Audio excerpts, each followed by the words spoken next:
Hey everybody, you're back. I missed you so much. Oh my God. It's been so long. It's been a long time. I shouldn't have left you without a dope beat. Step two, step two, step two, step two, step two, step two. Pick it. I had to let that play out, so I apologize. Sorry, I'm also just like randomly checking my TikTok in the middle of this. Thank you for coming back for episode 1, season 3, part 2. We're going to talk about, or continue to talk about, the Mr. George Hodel and the Black Dahlia. So thank you. Applause. I need an applause button. Do I? I don't know. I feel like that may be a little corny, but thank you for coming back. I really do appreciate it. Did you enjoy the Black Dahlia? Was it delicious? Was it everything that you hoped for and more? Probably not. Last episode was the cocktail was the Black Dahlia. It included black currant liqueur, simple syrup, a little bit of vodka, a little bit of lime. You shake that shit up in a cocktail shaker and boom, you got yourself a Black Dahlia. It was good. I'm not gonna lie. I'm a fan of the Chambord. Like I'm not gonna lie. Really do like that stuff. And I've been like kind of just drinking Black Dahlias for the past week. But we're back. And so just per usual, I usually just, kind of do the episode and the first part and then kind of like go into the second part. I'm not going to go too super crazy into the first part because part of me kind of just feels like you probably just listen to the first part. I highly recommend when I do 2-parters to just wait for the second part before you even bother. But if you can't help yourself, you can listen to the first part. You could always come back and listen to the first part again when the second part comes out. It's okay. It's okay. It's okay. Part of me thought about like introducing it as a like combo, like as a duo, just to give you a little double dose of this pimping. But then the other part of me was like, nah, you'll be fine. So here we are. We're gonna continue to talk about Mr. Hodel. Now, I will kind of remind you, if you are not going to go back to the first episode, I will remind you of what we talked about last time. Now, basically what we talked about last time, because I read the book, The Black Dahlia Avenger, A Genius for Murder. I read that book. It was written by Steve Hodel. Steve Hodel, who is actually the son of George Hodel. He is a former detective with the Los Angeles Police Department. And by the time he starts investigating his dad, he is now a retired police officer and a private investigator. And so he goes into this kind of like deep dive into discovering who his father actually was in the 1940s. And through that, he starts to realize that, oh shit, my dad may have actually killed the Black Dahlia. So it's always great to discover things like that about your parents. When you question whether or not you know your parents and you start talking to them and you're like, yeah, what was your childhood like? And they start telling you about how wild and crazy they were. Like my mom was a house head and she like used to go to the underground house club parties and shit like that. But, I don't go into any of my conversations with my mom about her past thinking that she possibly murdered one very infamous person and additional people on top of that. That is usually very low on the meter. I don't particularly be like, I just wonder if my mama killed somebody. Like, nah, that don't ever really occur to me. So I really couldn't imagine what that could have felt like, to discover that. I mean, think about that psychologically. The fact that like you didn't really know your dad that well, you kind of knew him, but you didn't really know him the way you could have known him. And then you start to really get to know him and you're like, oh shit. And it's one thing too. Sorry, I'm actively putting on lip gloss and I'm also a little drunk. Hold on. Because I haven't eaten. But it's one thing too to be looking into your father and find out that he murdered someone. Still not great. Hear me out. Just let me do this. Still not great. It's one thing to know that he murdered someone. It's another thing to know that he murdered someone who is whose story is so elusive, a murder that is so mysterious and not only that, just has so many layers, because as he's getting into it, he starts to kind of like peel back not only who his father was, but who a lot of his father's friends were. And that turns into something totally different. And not to mention, and I'm not going to negate the fact that, like, I do firmly believe that there are way more women involved in this than I feel comfortable with. But the many wives that he had who were probably very aware of the type of person that George Hodel Jr. was. I would also like to say that I feel like in lieu of the Diddy situation, as I was like researching this, I couldn't help but just like in my head think about Diddy, because when you start to question whether or not even the conspiracy theories are ridiculous, you need to understand that a lot of what we're seeing right now with Diddy has been going on for 80 years or more, right? In America. And in the industries, specifically in LA, in Hollywood, in the music industry, in the modeling industry, as we're now seeing the Abercrombie guy going down as well. All of these people, now mind you, and I've said this before, I am a part of that industry very loosely, but I happen to be one of those people who I've always kind of appreciated the self-expression. And I said this in the first episode, as far as sexuality, as far as art, as far as just emotion, as far as just being able to just lay it out there and be as vulnerable as you could possibly be for the masses to take in, right? Like for them to appreciate and adore what you do. I understand that. But there is a seedy underbelly that has gone on way longer than Diddy. So when you look at things like Diddy, you know, if you believe what Jaguar Wright says, if you believe what all the bodyguards are saying on all these podcasts about these guys, it's not that difficult to believe, because free expression, that this idea that I really do appreciate and really do love, has its limitations that I believe rich and very powerful people go beyond because they're rich and powerful. There's only so much you can do, Janice that works at Target, right? There's only so much you can do, Frank that works at Subaru. These are all different privileges that are extended to people depending on their economic status.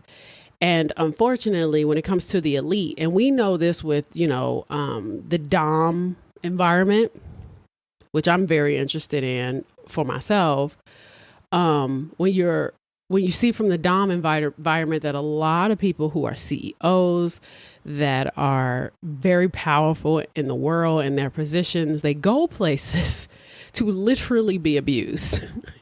And whether you think it is like a psychological thing, right? Like whether you think like, it's like, oh, well, he's just fucked up. It's about relinquishing some level of control.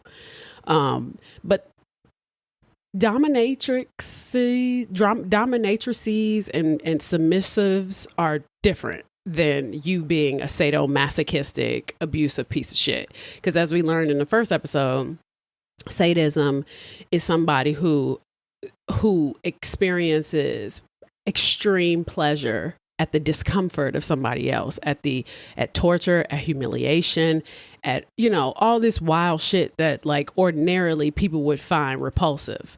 So to me, it's like, there's just a fine line. You cannot be a person who is 100% free thought. You just can't.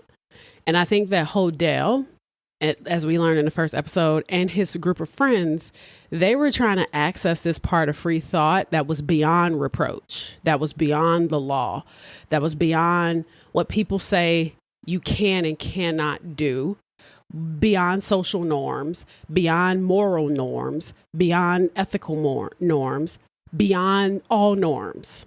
And that's where the surrealism comes in, right? This darker side of surrealism that they enjoyed from the early 1940s art scene. You know, this acceptance of like the things that are just like weird and disfigured and funky and crazy and just free are acceptable.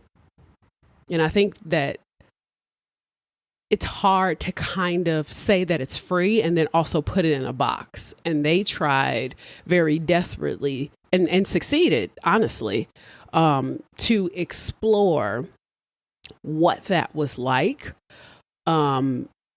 Almost like in a Leopold and Loeb way, which I will definitely most likely do an episode on Leopold and Loeb, who I think I talked about them in the Wineville Chicken Coop Murders episode I did with my sister, where they were trying to just create the perfect environment to be able to get away with murder. Right. And I think there is an aspect of George Hodel and his group because this is all alleged, even though, you know, like I said in the first episode, Steve Hodel has books on this shit. I only read the Black Dahlia Avenger 1.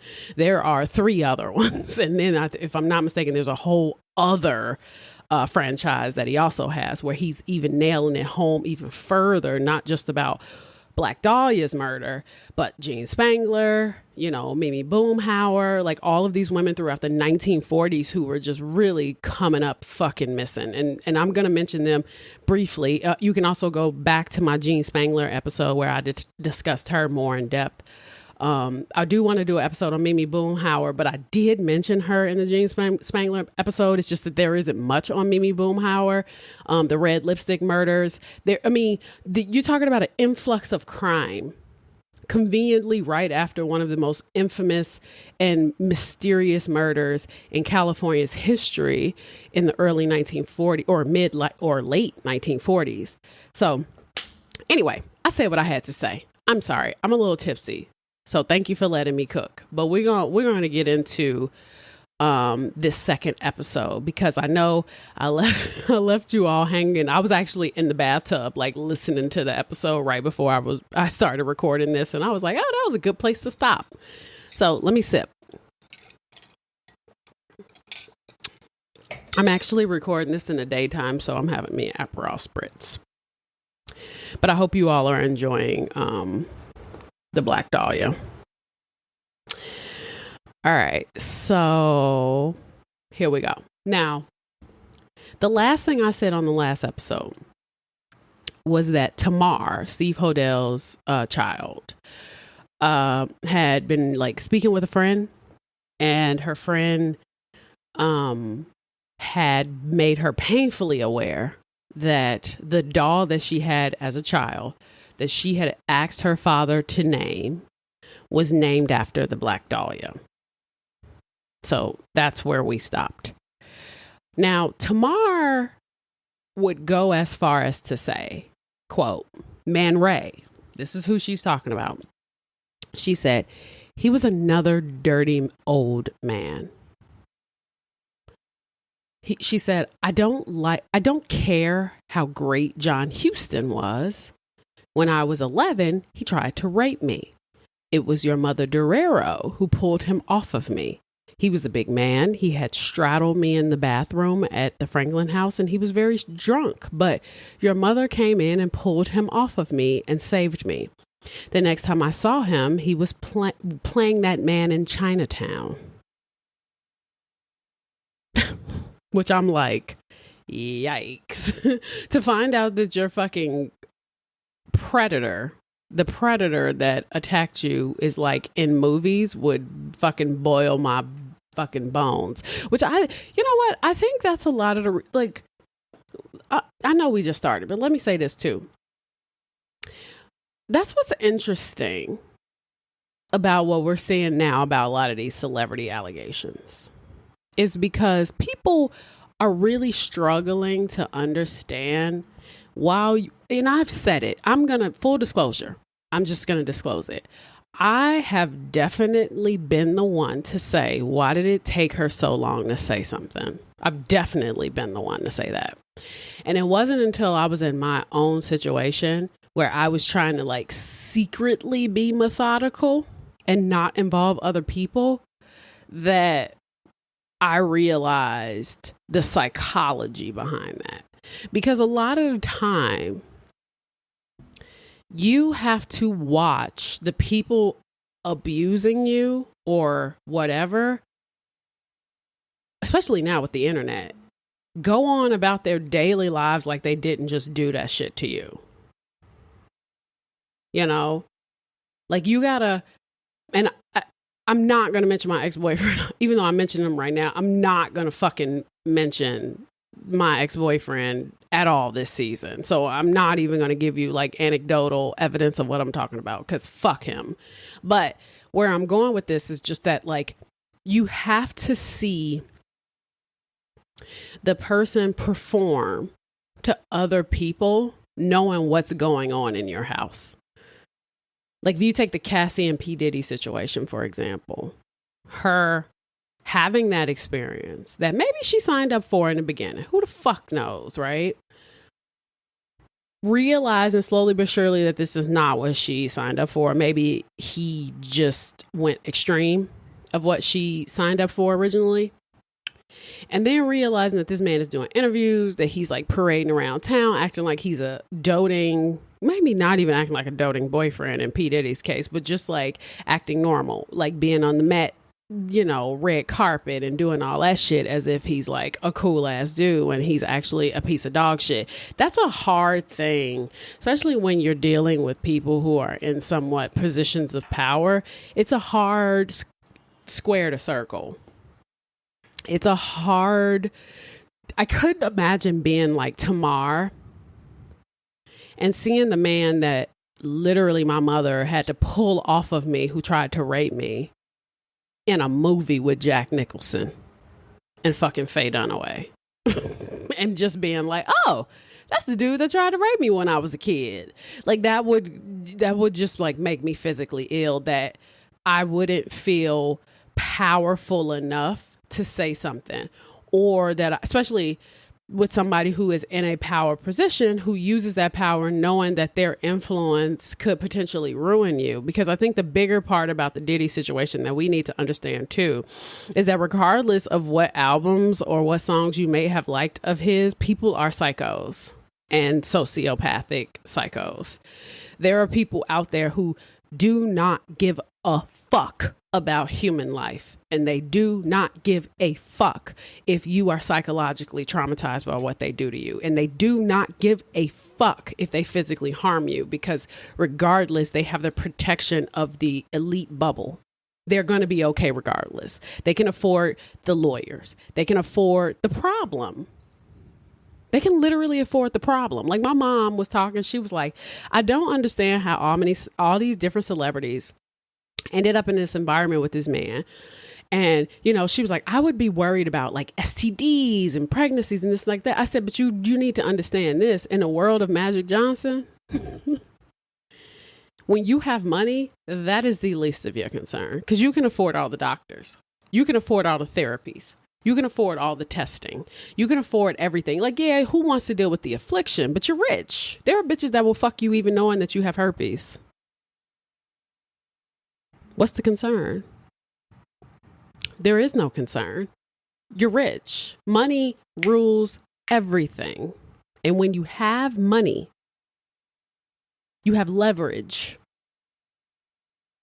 And so when you have a child like Tamar is, who is 66 at the time she's, you know, saying this to Steve, basically saying like, he was the man that raped me, and the next time I saw him, he was in a movie. That's what that looks like to a lot of women. So when you think about saying, well, why didn't she say anything? Sure. But abuse victims have to sometimes be way more methodical than that, because they know the abuser way better than you do. And if that person has threatened them physically in the past, or made threats to them saying that they were going to kill them, they were going to ruin them, they were going to kill their family, they were going to do whatever, you're going to keep your fucking mouth shut. That's it. So while Tamar was talking to Steve, she goes, quote, George was so terrible when it came to punishing you three boys. He was so very cruel. Michael got it the worst, one of Steve's brothers. It broke my heart to see how he treated you three, especially how he was with Mike. And he was so cruel with Dorero. Dorero is his wife, Dorothy. I remember before Franklin, which is the home, visiting you at Valentine Street house, where I would see Dad pull her around the driveway by her hair. Quote, George had all of these women at the house just waiting to see him. They were literally standing in line in his bedroom. I felt lucky if I could get in to see him. He was a perfect example of an ego gone wild. I think Houston did sex stuff with Dad and Fred Sexton and all the women. I know for sure Houston filmed stuff at the house. End quote. Now, Tamar also mentioned Keo. I mentioned in the last episode that Keo was actually Steve's ex-wife. When he found the photo book from his dad, he saw his ex-wife in the photo book. Now, the Keo story is kind of interesting. Keo was, if I'm not mistaken, Japanese, because I didn't write much about her, but she was a Japanese woman, who was very, I want to say holistic, but she was kind of like new age, esoteric vibes, astrology, tarot cards vibes. And she ends up meeting Steve, George Hodel's son, the author of this book. She meets Steve and she starts to date Steve. The reason why Steve becomes a police officer is because of Keo. Keo is like I said, was in the photo book that Steve was given by his stepmom. When she told him, she was like, investigate, see who your dad is, blah, blah, blah, type of thing. And so he saw the picture of his ex-wife. And, this, mind you, that was 52 years after the Black Dahlia killing. But by the time he meets Keo, it's in the 60s. He's in his 20s. And he meets Keo. I think he was in his late teens, if not early 20s. He meets Keo, and Keo convinces him to apply for the police department because they're dating. And she's like, she wants a man that can provide for her. And so she convinces him to join the police force. Now he does it. He gets tested. He does this whole bit. And Keo is kind of solidifying her position with Steve, and eventually they get married. Now, when she gets married to Steve, of course, naturally, you need to meet my parents, right? So he sets up a little situation, think it was in a hotel lobby or whatever, and he goes to meet the parent. She goes to meet the parent. Well, she knew who the fuck his dad was already. Because by the time they get to the hotel and they sit down, and mind you, George is in a new relationship himself. He sits down, Steve sits down, and George goes, hello, Keo.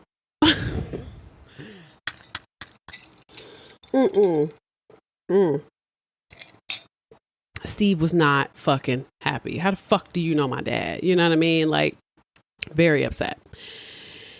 And so Steve, curses Keo out to high hell. He finds out that Keo's fucking 20 years older than him. Because throughout their relationship, Keo is fucking telling Steve, don't tell people how old you are. And basically trying to kind of in a weird way groom him to not be 100% about who she is. And so it started to kind of come to a head right after that meeting, which was oh, bitch, wait a minute. And his mom already knew Keo. Everybody had already knew Keo. So Keo was kind of like a PYT that fucking George used to fuck with back in the day. And she was super uber duper in love with George and ends up fucking his son and then marries his son. It was just a whole goddamn thing. Meanwhile, Steve is in love with Keo. He's very emotionally traumatized by this whole situation and he fucking leaves her. He's like, you can get the fuck out. You lied. You're a liar. Not only are you a liar, you're a fucking weirdo. Why the fuck didn't you tell me your real age? She was just doing too much. I think it was his mom. I think it was Dorero who was oh yeah, Keo's she gotta be 50. He was wait a goddamn minute. So anyway, I don't know if you remember from the first part, but in the first part, when they go to court for the rape of Tamar. The defense asked Tamar about her statement to a man named Joe Barrett regarding her father being the Black Dahlia murderer. It was an odd statement at the time, but he wasn't too far off. So in 1948, Joe Barrett had lived at the Franklin house. And he was even used in the DA investigations as a mole. He had a studio in the Franklin house. He had spent a great deal of time talking to Durero.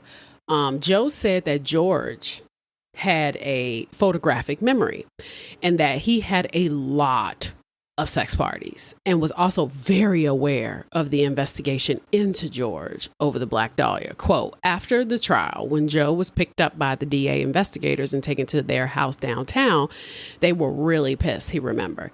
Quote, God damn it, he got away with it. We want this son of a bitch. We think he killed the Black Dahlia. I'm sure it was an investigators from it. He said, I'm sure it was the investigators from the district attorney's office, not the LAPD. He said, they wanted me to spy on George for them.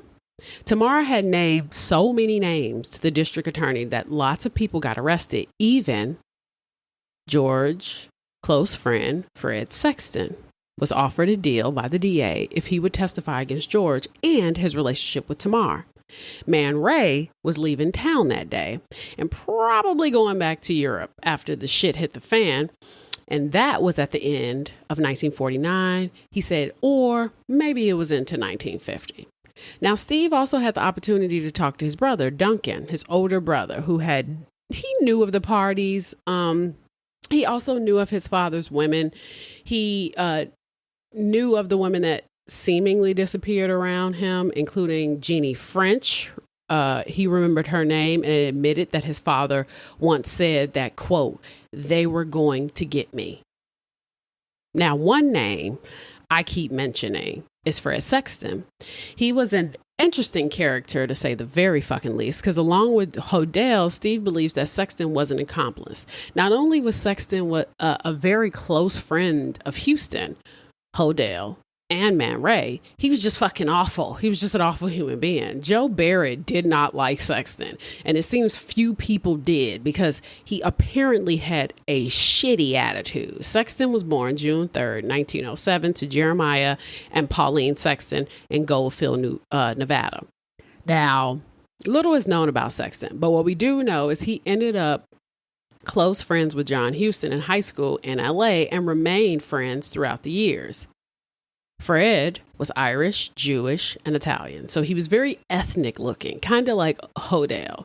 And when he was a teenager, his father was arrested and Sexton developed an intense hatred for the police, which tracks because he had a bit of a criminal background himself. Sexton had dealings in gambling. He was acquainted with a gangster by the name of Tony Cornero, who I can't remember if I mentioned him in Gene Spangler or Thelma Todd, but I may have mentioned him in Gene Spangler. Tony Cornero.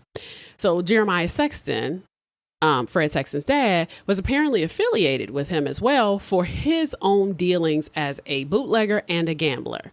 Now, Sexton had a problem with young girls from the very fucking beginning. He was working at an art school for about 2 months, but he kept hitting on all the girls to a point where they started dropping out of his class.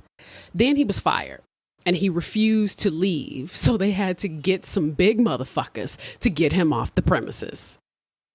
Now, he eventually started working for Columbia Pictures in 1930s, and Hodel moved next door to him. And so when Steve started when Steve talked to Sexton's daughter, she opened up about how she totally believed Tamar because her father tried to rape her too. She also admitted that Sexton would not leave her around George. She said, quote, I, like Tamar, was also a victim of incest. My own father sexually molested me from age 8 to 11. I know firsthand exactly what Tamar went through. When I was 16, a year before the trial, I had a bad argument with my father because he tried again to have sex with me. I told him that if he didn't leave the house, I would. He left and went to live with John Huston and Paulette Goddard in West Hollywood. the next year, the Tamar thing happened. It took a long time, but Dad finally admitted the incest with me to Mom. End quote. She also made it clear that the only reason why Man Ray didn't get charged with Tamar's rape as well was because he got a doctor's note claiming that he was impotent. Imagine that. Imagine being a fucking creepy pervert bastard and simply being able to get a doctor's note to say that you were impotent and you like, there's no way I could have raped her because my dick don't get hard.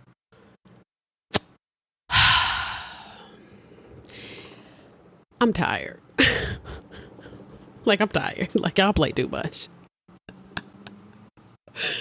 Again, everybody has a price. So Steve feels there were 4 people at the center of this: Houston, Man Ray, Hodel, and Sexton. They were all sexual deviants. Steve began to make comparisons to the works of Marquis de Sade, whom I talked about in the first episode, and the Black Dahlia. Houston also had an interest in Marquis de Sade. He once told a coworker, quote, "De Sade? You can read him anytime." No, you fucking can't. That shit is disturbing as fuck.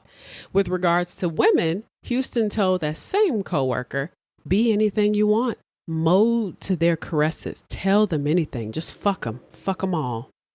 So needless to say, there's a pattern of behavior that's widely accepted within their friend group. They share a blatant disregard for women. They're morally and ethically reprehensible. They have insatiable sexual appetites that, in a way, they're willing to do whatever they want, whenever they want, however they want. With the incest trial came a lot of secrets, but what's done in the dark will soon come to light, and Steve Hodel was very fucking determined. During the original investigation, 2 sets of fingerprints were discovered on a wine bottle in the hotel that, quote, Mr. and Mrs. Barrett was staying in. But the paper said that 2 unknown detectives from the gangster squad confirmed that it was mistaken identity and that the fingerprints did not match Elizabeth Short's. Not to mention, the LAPD also claimed that the last time she was seen was on the 9th of January. That was not true. Elizabeth Short had been seen multiple times leading up to her death. January 9th, she was spotted by Iris Minoway, who knew her and saw her with a, quote, man dressed as a gas station attendant, which also comes up in the Gene Spangler episode. January 10th, a bartender at the 4-Star Grill, Buddy Liqueur, noticed something was really off about her. Quote, when she walked in, she looked like she had been wearing the same clothes for days. Her black dress was stained, dirty, and totally wrinkled. He was surprised by how different she seemed. I had seen her plenty of times before. She always had on nice stockings, but this time she wasn't even wearing any. End of the quote. It wasn't just her outfit that caught his attention. Quote, her hair was messy. Her lipstick was smeared all over. The powder on her face was caked on. But what really stood out was her mood. She seemed scared and timid, totally unlike the bubbly, excited person I'd seen before. She was actually nice to me this time. Normally, she acted like she was better than everyone and bossed people around. January 10th, she was spotted by another person, unknown, who told detectives he saw her and was with 2 other women. Mrs. Christina Salisbury, a former vaudeville dancer, recognized Elizabeth Short as well. Salisbury had known Elizabeth from when she worked at the restaurant in Miami Beach back in 1945. Salisbury had ran into Elizabeth outside the Taboo Club on Sunset Strip around 10 p.m. And that was on January 10th. Elizabeth was with 2 other women. One, a tall blonde, was drunk and got into the driver's seat of a car while Salisbury and Elizabeth briefly talked. Paul Simone, a painting contractor in Hollywood, was working at the Chancellor Hotel on January 11, 1947, the same hotel where Elizabeth Short had stayed the previous month. While he was working, he overheard a loud argument coming from the back of the hotel. Curious, he checked it out. He saw Elizabeth in a heated argument with another woman who was cursing at her. The second woman saw Simone and yelled, "Oh, nuts to you," before storming off. Elizabeth then asked Simone if there was a back exit. After he told her there wasn't, he escorted her to the front door where she got into a taxi. The same night, a cab driver named I.A. Jorgensen reported seeing Elizabeth with a man getting into his cab outside of the Roslyn Hotel in downtown Los Angeles. Another witness told detectives that around 2:30 a.m. he saw a tan 1942 Chrysler Coupe stop at a gas station. He identified Elizabeth Short from police photos as the woman he saw in the back seat, noting that she looked scared and upset. There was also another woman in dark clothing in the car. The driver was described as a man around 30 years old, about 6'1" and 190 pounds. On January 12, 1947, they saw Elizabeth Short with a man they believed to be her killer. They saw him again on January 15th after her body was found.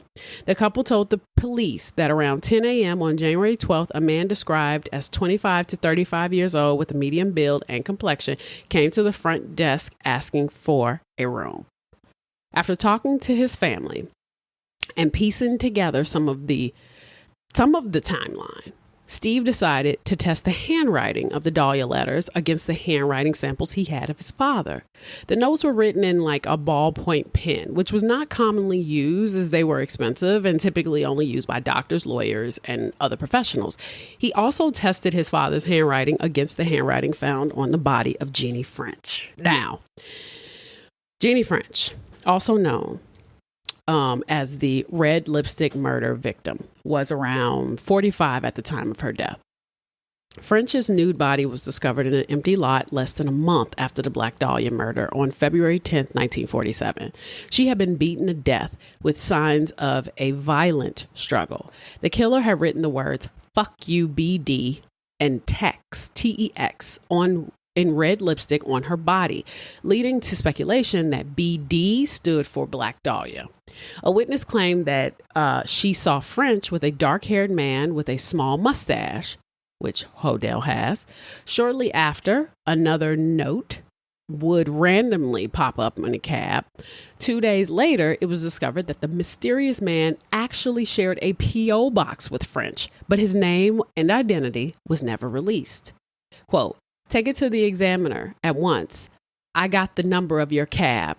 $2,000 and I'll give BD up. Is it a go? BD." They started to wonder if the two murders were connected, but eventually dropped the idea and figured it was just a copycat.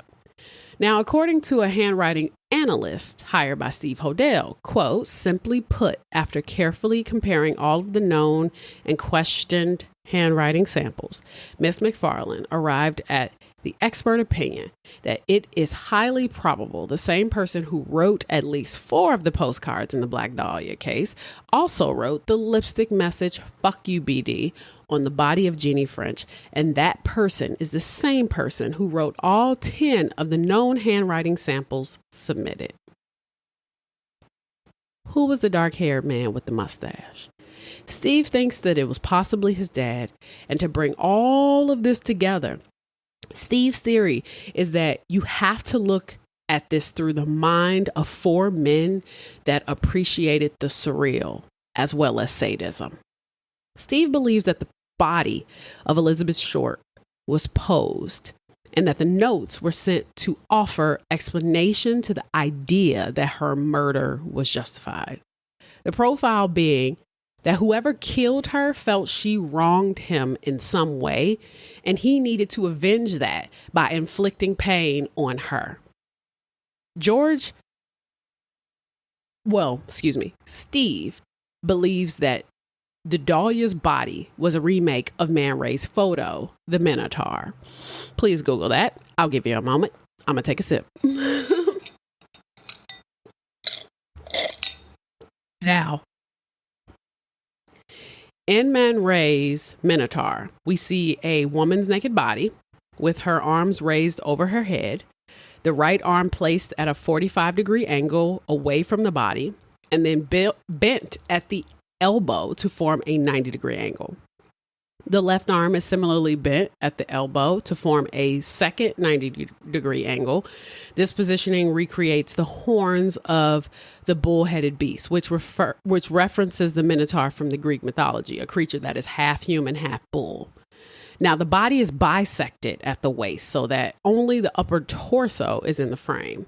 One can easily imagine that the two breasts as a creature's ghoulish eyes and the shadow above the stomach as the creature's mouth, as if the face of the carnivorous beast is superimposed on the body of its victim.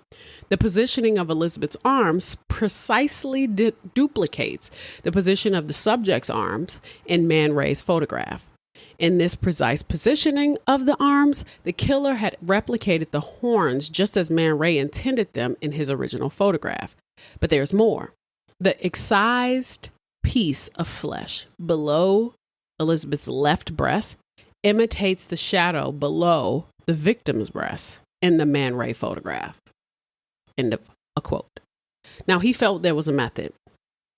George's love of sadism and surrealist art allowed him to create a masterpiece, and that instead of a painter's brush, he used a scalpel.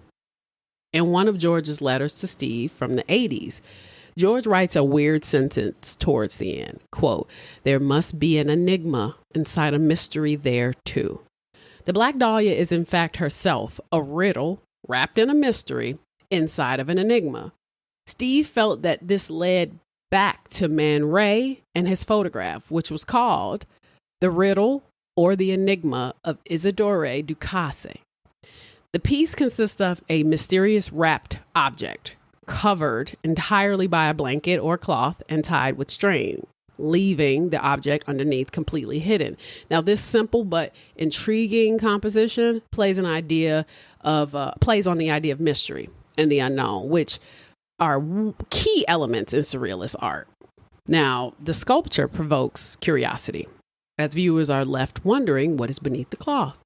The concept of enigma is central here, inviting speculation, forcing the viewer to engage with the imagination rather than, relying on direct visual information. So by choosing to conceal the object, Man Ray emphasizes the surrealist fascination with dreams, the unconscious and unseen forces of the mind. Quote, "The enigma." That becomes a metaphor for the surrealist quest to uncover hidden truths or emotions that are just beyond reach.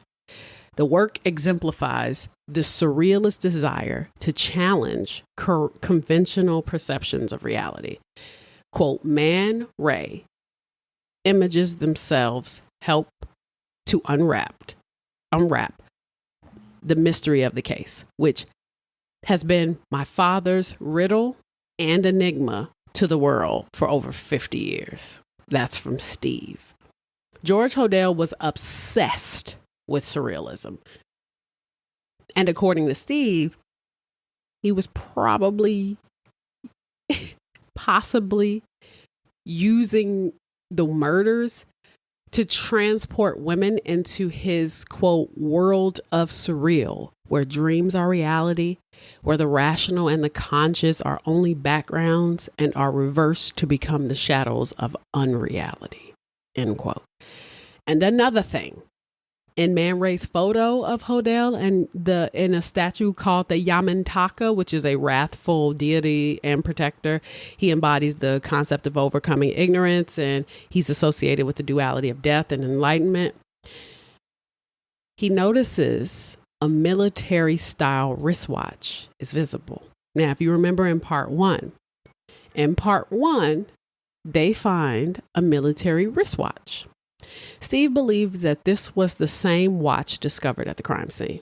He had been wearing it weeks before the murder, but had on a different one in a family photo after the murder. The watch was never referenced again beyond the original finding. Steve also believes the paper that the letters were wrote on, proof sheet paper, were written on surprisingly similar paper to the paper that his father had been sending him. He had the paper in his possession. His father owned a printing press. Remember, he didn't have a newspaper, but he was a journalist, and he had a magazine. He knew this to be possible because his father had sent him a childhood drawing where Steve had drawn on similar paper. During the 1940s, women were being murdered left and fucking right in LA, including Mimi Boomhauer, as I mentioned, and Jean Spangler. Mimi Boomhauer was a 48-year-old woman. She was last heard from on August 18th, 1949, when she called a friend from her home in LA between 7 and 8 p.m. The call ended, and 5 days later, her white handbag was found in a phone booth at a grocery store. Everything was still inside: her ID, her money, her keys, her makeup. And on the inside of the purse, there was a handwritten note that said, "Police Department, we found this at the beach Thursday night." She was never heard from again, and she was declared legally dead. On October 7th, 1949, 26-year-old Jean Spangler left home telling her sister-in-law that she was meeting her ex-husband before going to work on a film set. She was last seen at a market around 6 p.m. 2 days later. Her purse, which was torn, was found in Griffith Park with a note to someone named Kirk about seeing a doctor. Kirk can't wait any longer. Going to see Dr. Scott will work best this way while mother is away.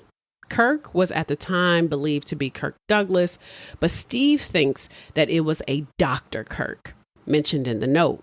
It was an abortionist who had been a part of an abortion ring, and Dr. Scott was a new doctor she was supposed to see instead of Dr. Eric Kirk, who had been pinched as a part of the abortion racket previously.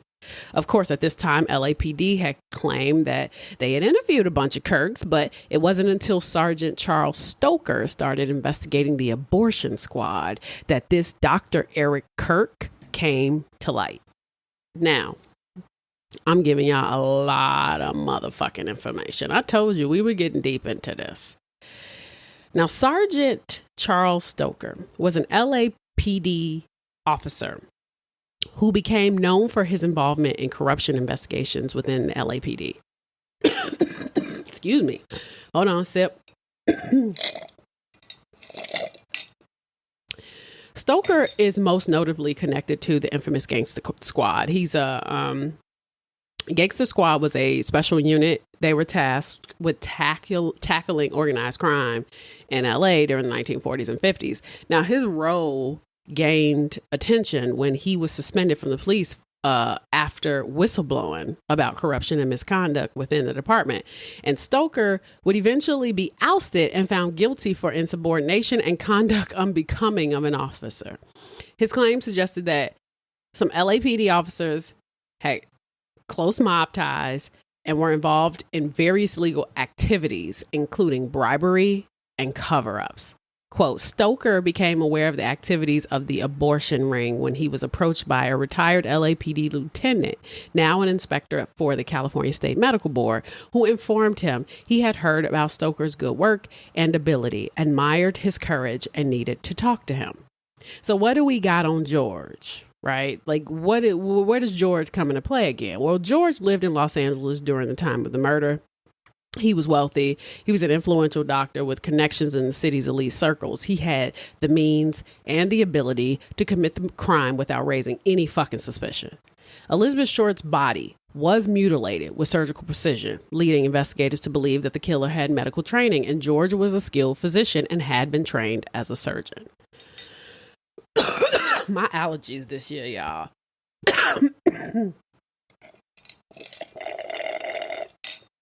Sorry. Now, Steve Hodel discovered 2 photographs in his father's belongings that he believes are of Elizabeth Short. The Franklin house is another issue. Steve believes that this house may have been the location where Elizabeth Short was killed, pointing to its isolated design and George's access to it. The Man Ray connection. Steve argues that his father was inspired by the surrealist artist Man Ray, who was a family friend. Steve suggests that the posing of Short's body and the gruesome cuts resemble surrealist art, particularly some of Ray's works, which is, a bit weird. His work is very weird. Also, there was a weird story where Tamar talks about how she saw her father years after the rape allegations, and he makes this weird statement about how the pattern that's like in the carpet of this hotel that they're at looks like nether lips. lips. And he mentions how his father had become like increasingly more like kind of obsessed with lips. And there is artwork of lips in Man Ray's work. So that may feel like a stretch, but he does mention it in the book. Now, there were also wiretaps. Now, the full details of the investigation came out in 2003 when George Hodel, the Black Dahlia file, was discovered in the archives. The LA County District Attorney's Office had these archives for years. The LAPD placed him under surveillance, George. And in one recorded conversation, George is heard saying, "Supposing I did kill the Black Dahlia. They can never prove it now. They can't talk to my secretary because she's dead. Realize there was nothing I could do. Put a pillow over her head, cover her head with a blanket, get a taxi, call Georgia Street Receiving Hospital right away. Expired at 12:39. They thought there was something fishy. Anyway, now they may have figured it out. Killed her? Maybe I did kill my secretary." You know, like this is him talking on tape. Now, this really cryptic comment, along with other suspicious behavior, led Steve to believe that his father was indeed the killer. Between 1944 1945, George had another dead woman tied to him, a Jane Doe at first, but later just identified as Ruth Spalding. That was his girlfriend/secretary. She overdosed, but may have actually been able to prove that Hodel was with Short and that they had a doctor-patient relationship. After their breakup, she threatened to reveal the information on him through the documents she had. George drugged her and called Durero to the apartment to take the documents and burned them, which makes me wonder if Durero was the unknown woman in all the witness sightings. George and Fred Sexton were likely tied to some of the biggest crime bosses in LA, possibly starting out as drivers, because remember, they were cab drivers and they were henchmen during the Prohibition. And it seems like George and Fred stayed involved with these shady people for the next 30 years. Sexton's daughter would say, quote, "After Dad's death, I discovered something rather strange. He had all these different bank accounts and different names. I don't know what that was all about. He used to make his money when he was young for having a floating crap game. I know he made good money. I think he knew Tony Cornero, but I'm not sure. My father's dad was a bootlegger and a gambler. My dad's third wife told me she destroyed all Fred's papers and records after he died." Now, Steve suspected that his father had access to privileged information from the medical files at his First Street clinic, where he discreetly treated the rich and powerful for private issues like STDs. This gave him a lot of leverage for favors and even blackmail. This was later confirmed by Steve's mom's friend, Joe Barrett. The First Street Clinic was where the rich and famous, especially from the film industry, went for treatment of venereal diseases. Directors, producers, actors, even police officials were frequent visitors. The clinic was especially busy in the 1930s and early 1940s before penicillin became widely available. George ran it with a Japanese doctor who had developed a special treatment which attracted all kinds of celebrities along with their girlfriends and prostitutes. And Dorothy mentioned that George kept detailed files on everyone. And according to her, those files brought in, quote, "some interesting income." In the 1940s, George Hodel had the dirt on a ton of powerful people. He had all the names, he had all the files, and he knew everything. According to Joe Barrett, he wasn't just sitting on that info. He was using it to extort cash from the rich and protection from the well-connected. Those medical files he kept locked away were his insurance. George definitely made it clear that if anything happened to him, whether it was an arrest or worse, he'd make all that shit fucking public. Now, the LAPD was getting paid off left and fucking right. And due to George's connections, the police may have suppressed information or failed to investigate thoroughly. George had ties to influential figures in the city, which could have led to the lack of accountability. The department was criticized for its handling of organized crime, particularly regarding ties between police officers and mobsters. And the LAPD had been accused of not pursuing leads that could implicate high-profile individuals in criminal activities. Allegations suggest that some police officials might have been involved in or protecting criminals, leading to a systemic issue where certain cases were not fully investigated or were intentionally mismanaged. In 1949, investigators from the district attorney's office, using their own operatives and interviewing witnesses along with insights from unnamed private investigators, independent of the LAPD, brought dramatic information to the grand jury. The Gangster Squad detectives were covering for a wealthy Hollywood man who was a key suspect. The DA investigators gave the grand jury the suspect's name and address, saying they had witnesses who claimed to have seen bloody clothes, quote, pants, shirt belonging to a man and bed sheets. Also, there were clothes that matched Elizabeth Short. Elizabeth Short was wearing these clothes, if they were hers, inside this home, as well as there were possibly items connected to Jeannie French as well. These items were probably tossed by the Gangster Squad. Quote, on what date and in what year did they remove these clothes from the Franklin house? The two strongest possibilities are either in February or in weeks or months immediately following the 1947 murder of Jeannie French, or in the days following George Hodel's arrest for the incest Tamara charge on October 6, 1949. In secret testimony, DA investigator Lieutenant Frank Jemison identified this wealthy Hollywood man as the same person whom Elizabeth Short had phoned from San Diego on January 8, 1947. The same man who 4 days later, on January 12th, used the name Mr. Barnes, checked into the East Washington Boulevard Hotel with Elizabeth Short as husband and wife. The DA investigators testified the hotel owners had positively identified Barnes from the photograph found in the victim's belongings, and the man, according to the testimony, was connected to a foreign government. This statement was likely stemming from George Hodel's China photos, that it is believed he mailed these photos to Elizabeth Short from his overseas assignment in 1946. LAPD high-ranking officers Thad Brown and William Parker, along with their subordinates, were involved in a deliberate obstruction of justice plot. They were aiding and they were covering up the actions of a fucking psychopathic serial killer. Quote, Brown knew full well that George Hodel had, just 2 months earlier, finished a 3-week incest and sexual molestation trial, was the surgeon boyfriend of Elizabeth Short, and was on intimate terms with Jeannie French because he shared her fucking P.O. box. The LAPD knowingly allowed this killer to remain free until he was eventually forced to flee the fucking country in 1950. George then remarried. He had more children. He divorced and remarried and did not return to the U.S. until 1990. So as we know, George would die in San Francisco on May 17, 1999 at 91.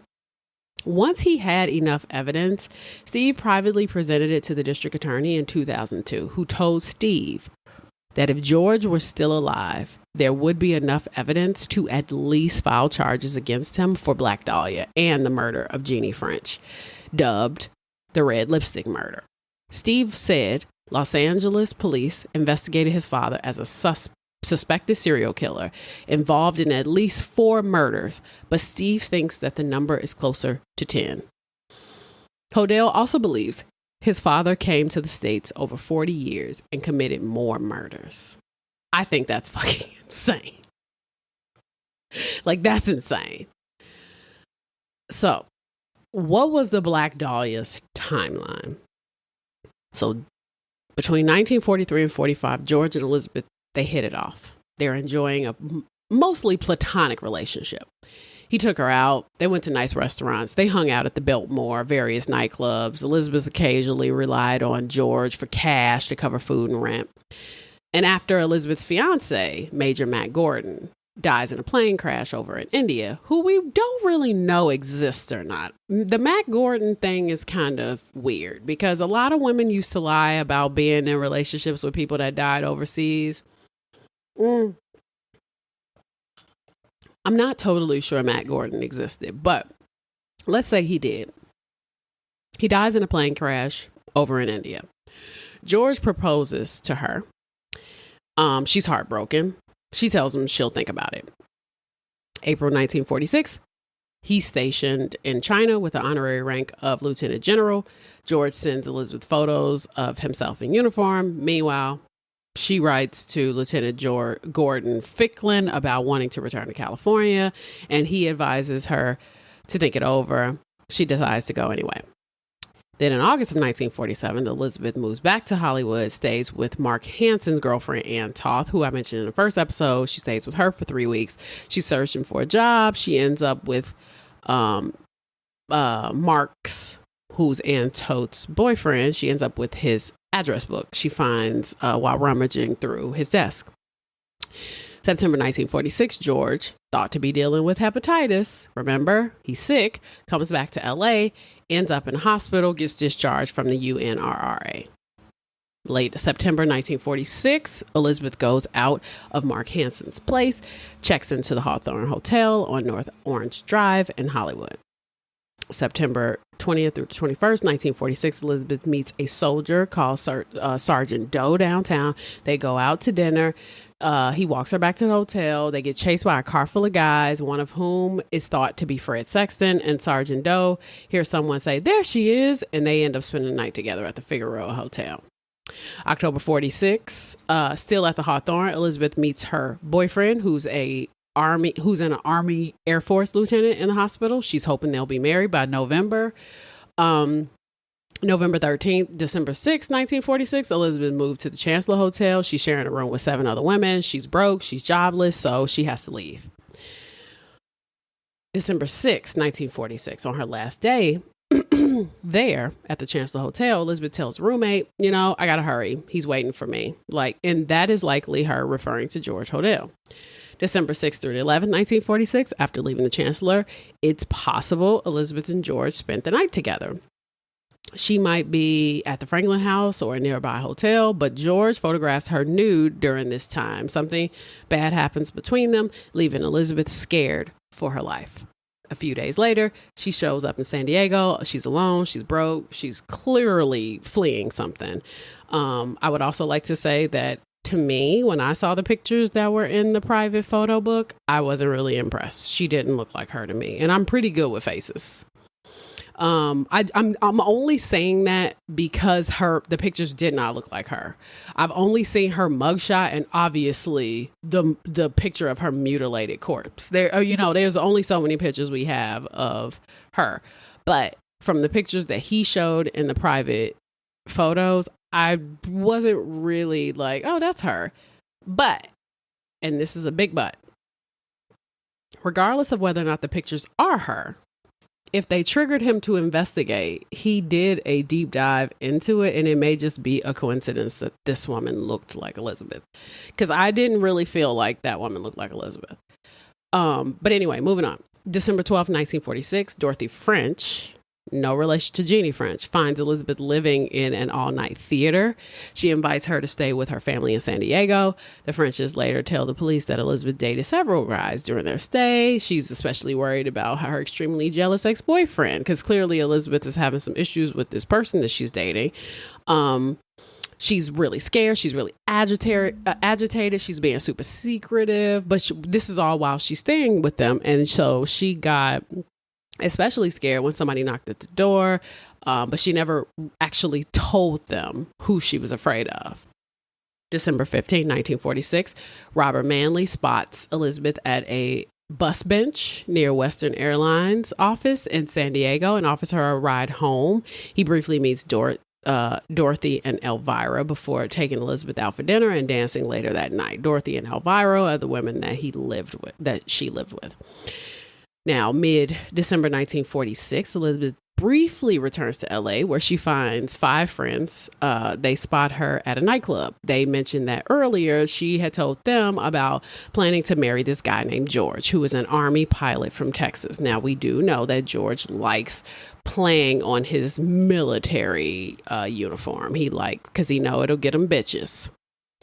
December 24th through the 25th, 1946, Mark Hansen, the boyfriend of Ann Toth, sees Elizabeth around Christmas, likely at a private party or at a nightclub at the Florentine Gardens, which he owns.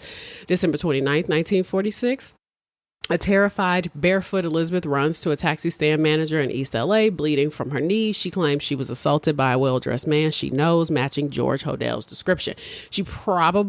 He probably attacked her after an argument, and she barely managed to escape. January 2nd, 1947. Elizabeth sends her mother, Phoebe Short, a letter saying that she's in San Diego with Vera French and claiming that she's working at a naval hospital, which she absolutely wasn't. This is one of those moments, and I said this during the Gene Spangler situation. You can lie to your mama, but don't lie to everybody. Somebody needs to know where you are. It's cool to, I'm not saying it's cool to lie. I'm not saying that, but you know, and I've done it. I'm grown as fuck. I'm almost 40 years old. Right. But like, if I'm going off to another state to go get some dick, I'm not about to tell my mama that. I'm going to tell my mom I'm going with somebody to go meet them somewhere. And then I'm going to tell my sister I'm going to another state to get some dick. That's my point.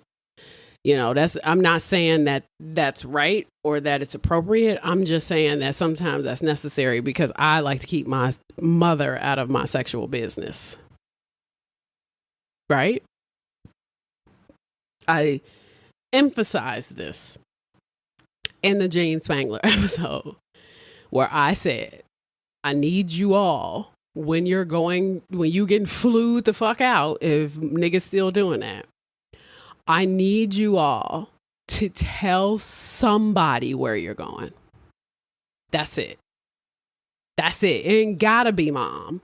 It gotta be a homegirl though, because you do not want to end up a fucking cold case. Somebody has to know where you are. Somebody has to know what hotels you're staying in. They gotta know your flight number. They gotta know an itinerary, somebody that you trust. Stop trying to be clandestine. Because it fucking gets you killed. It gets you all killed a lot. I keep seeing it in this shit. You know what I mean? Like, it gets you all killed a lot. Stop doing this shit. Stop, you know, if this is remotely true, here you got Elizabeth who's telling her mom that she works at a naval hospital, but don't nobody else know shit about what the fuck she's on. Not good. Not good. I need a homegirl that knows. Excuse me. I need a homegirl that knows.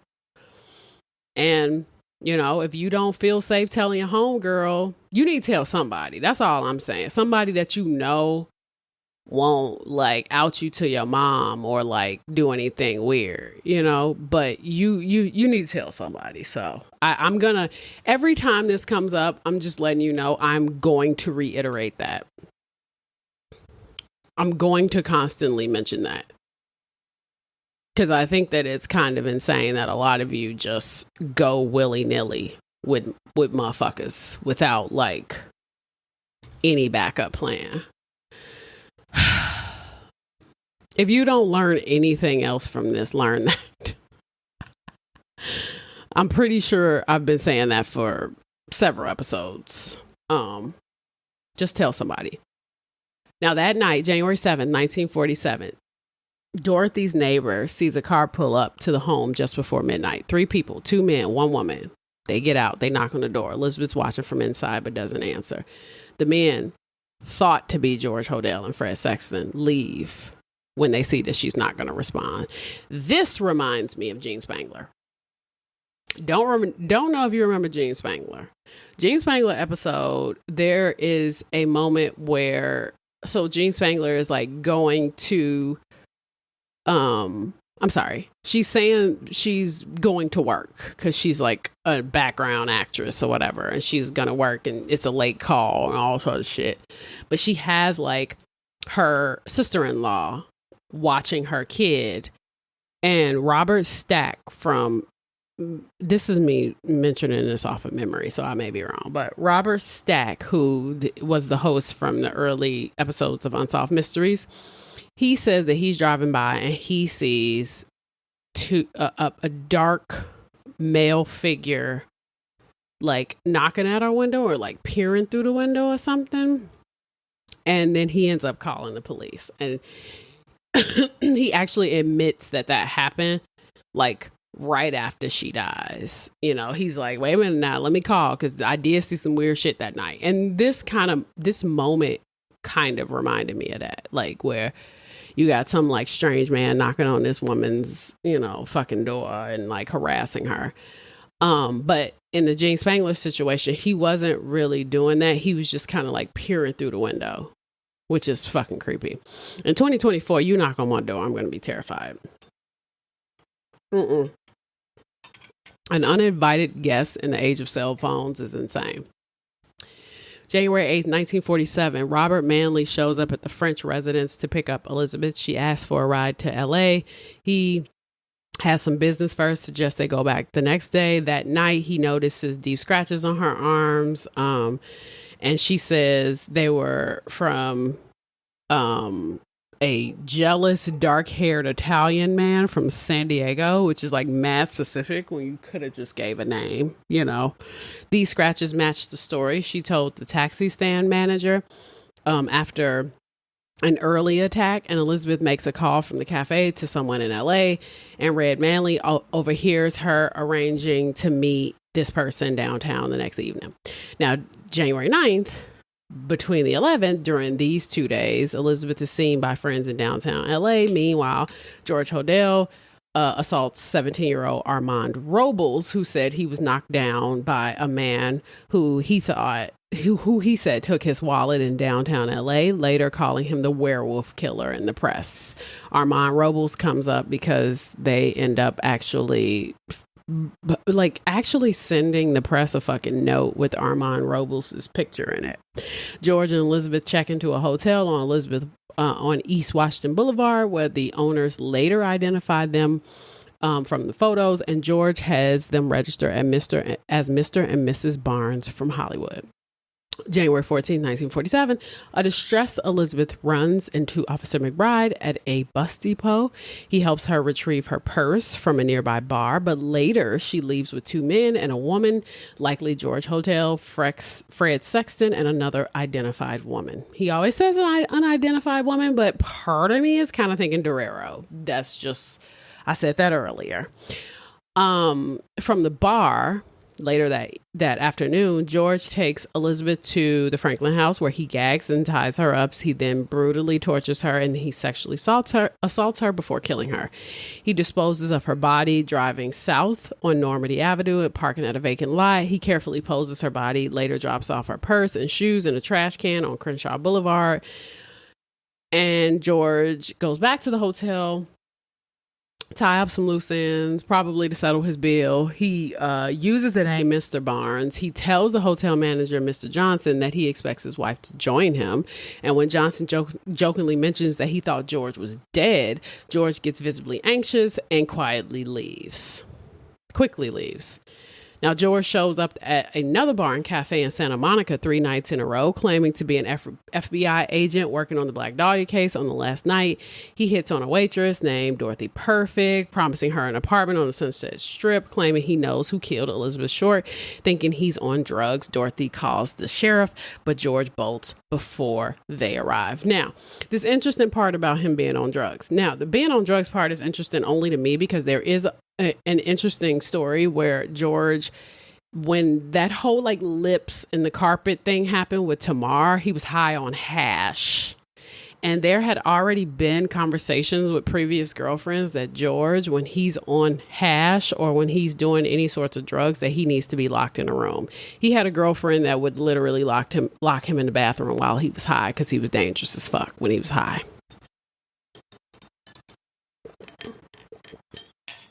I'm only saying that because most of you are probably listening to this and like, this is all circumstantial as fuck. Same. I feel the same. But I didn't read the other 3 books either. What I know is that you got a man who is rich. Well, rich-ish, but has some very influential friends. Who's kind of weird. He has a IQ of 186, which tends to bring on some weirdness. And then he, being somewhat of a sociopath, but a little more so of a narcissist, has used his position in society to kind of express himself in the most macabre way you can think of, which is through some weird surrealist art expression through sadism, which he gets into. He does it. Maybe he accidentally kills Elizabeth Short. But then at that point, he's like, fuck it, let's go with it. And then decides to pose her. If Steve is right, allegedly, if Steve is right, he decides to pose her. And he goes through the rigmarole of dating her, of acting like he wants to marry her, of fucking her, being around all these different people under all these different aliases, knowing full well that the likelihood of him being caught is slim to none because he has so much sensitive information on a lot of highly influential people that he can blackmail them. He does all of this with friends. Don't know about John Huston. Fred Sexton seems like he'd be a lovely accomplice. He's, kind of a narcissist, kind of a sadist himself. I don't know where Man Ray completely falls in line with the Black Dahlia murder. Steve's kind of honing in on the Black Dahlia murder, but he thinks that Fred Sexton and his dad subsequently started just like playfully killing women in order to like artistically express surrealism. And then from there, you end up with what you have right now, which is 2 individuals who are obviously mentally ill, who are operating with impunity, or is it without impunity? I'm drunk. But either way, you without impunity. Yeah, that feels right. Either way, 2 people who are associated with the mob. And I said this about Thelma Todd, and I said this about Gene Spangler. The Gangsta Squad, and we know this from like LA Confidential and shit like that. And I've mentioned this even as recent as Eazy-E, Tupac, and Biggie. LAPD has dealt with corruption for decades. And there is indeed the likelihood that it got to a point where, I was like, whatever. You know what I mean? We don't even have time. We're not even going to deal with this. If George did this, by the time she passed away, I think it's interesting too that he started to kind of like play with the press and the police, which only would speak to his ego. Because like what a lot of serial killer dudes, Jack the Ripper did this. A lot of people do shit like this where they start sending letters, Zodiac Killer, things like that. They start sending letters to the police because they taunt them. And when you are somebody who qualifies themselves as a genius, and the world also does, you sometimes just want to see if you can get away with some shit. And I think that a lot of this is just the fact that they wanted to get away with some shit. That's why I mentioned Leopold and Loeb before, because these were 2 smart kids that were trying to commit the perfect murder. And I can see George and Fred Sexton feeling the same. It kind of reminds me of when I was in philosophy class in college. The philosophical debate of whether or not if you were invisible, what would you do? Right? Like if you were invisible and you knew that nobody was, I mean, and the invisible man is another, I mean, that is part of that philosophical conversation too. Like, you're exempt from punishment. And if nobody can see you, because nobody knows that it's you that's doing the thing. And I feel like the shroud of invisibility falls on people who operate in elite environments where they have evidence against people. And this is why P. Diddy was able to operate for so long. Because let's say you went to a P. Diddy freak off, sex parties, and you accidentally, trigger warning, fucked a little boy. Okay. Accidentally or on purpose, fucked a little boy. And P. Diddy had been recording you and you didn't know that. Okay. That doesn't change the fact that you're a pedophile. That's number one. Number two, the fact that there is a recording of you, whenever you're in business dealings with P. Diddy, he now has that as leverage. Oh, yeah. You remember that time you were at my party and you fucked that little boy? Yeah. Got that on tape. Do the deal the way I want you to do it or shut the fuck up. Right? I think that's a lot of what's happening here with Joe. If Steve Hodel is correct, that's a lot of what's happening here with George Hodel. George Hodel is painfully aware of his position. And I'm saying painfully loosely. He is excitedly aware of his position. And he knows that regardless, he is going to always, because, oh, look at you, police commander with fucking herpes.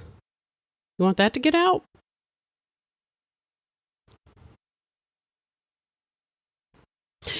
He gets to operate with impunity. He gets to do whatever he wants now. I understand where Steve is coming from.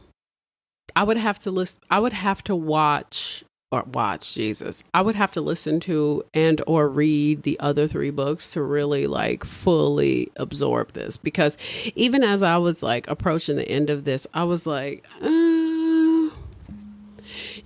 eyewitness testimony is always so flaky, but the same descriptions keep coming up over and over and over again. And I will say that Fred Sexton and George Hodel looked very non-white.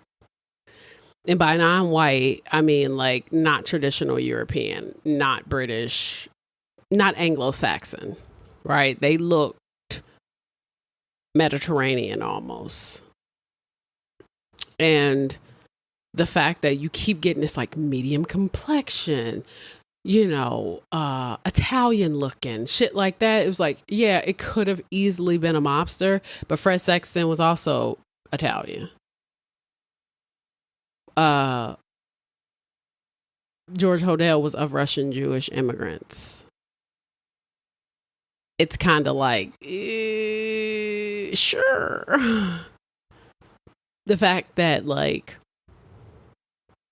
they looked so different, very dark, very curly, very olive toned. And these descriptions keep coming up. I do understand how Steve could be like, my daddy did that shit. And I will say is the absence of evidence isn't the evidence of absence, but I mean, yes. And Steve Hodel, even though this all feels very circumstantial, what I presented to you, there is a lot of circumstantial evidence. Circumstantial evidence still fucking matters. Especially when it comes to like not adequately being able to test DNA. What they were able to test, though, was fingerprints. And the fact that you got somebody who's like, oh yeah, like out of all of the 10 samples that you provided, which was Steve Hodel's private letters, we can at least say 4 of the Black Dahlia letters were written by the same hand. That's alarming. To me, that's enough. Handwriting analysis is, to me, about as good as a fingerprint. That's a lot.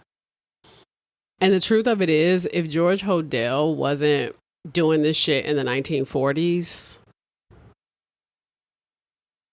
he would never got away with it. Now, with that being said, there have been a lot of other people who have suspected other people for being, the fucking killer. But George Hodel was the one that spoke to me the most because after I read Root of Evil, and I was like, oh yeah, I can see that. And when you look at the picture of the Minotaur, things like that, like the Man Ray connection, the surrealism, the Marquis de Sade, like I told you in the first episode, the fecal matter in the mouth shit, that was a lot. That was a lot. I didn't really see that coming. And knowing that I saw 120 Days of Sodom, and that definitely happened when that girl ate shit, I was like, oh, okay, I can see the connection there. So Steve Hodel is a decorated LAPD homicide detective.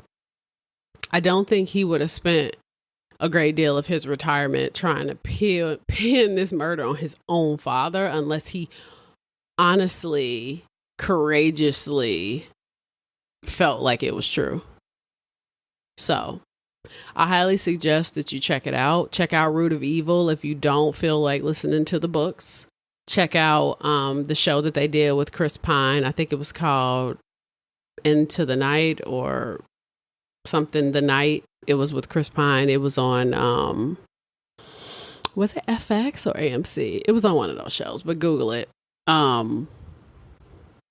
Check out, you can kind of check out the Black Dahlia movie, but it's probably not going to be worth it. But if you want to dig deeper, it's called I Am the Night. It was on TNT. It came out in 2019. Check that out. And if you're curious about this, but this is the first episode of I Swear to Drunk I'm Not God. And I thank you for coming back and hearing me ramble. Like I told you, I was going to try to make my episodes shorter. I don't want to inundate people with long ass episodes, but I like to be a little thorough. So I hope you enjoyed it.